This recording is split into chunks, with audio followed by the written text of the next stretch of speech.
ఒక్కసారైనా చెయ్యాలి.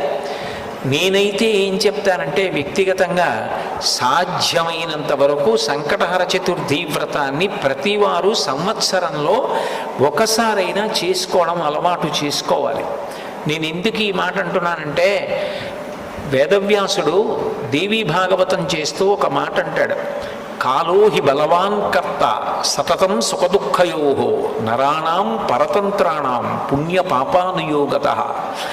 భగవంతుడు మనకొక సుఖాన్ని ఇస్తే మన పుణ్యాన్ని అడ్డుపెట్టిస్తాడు, మనకి దుఃఖాన్ని ఇస్తే మనం చేసిన పాపాన్ని అడ్డుపెట్టిస్తాడు.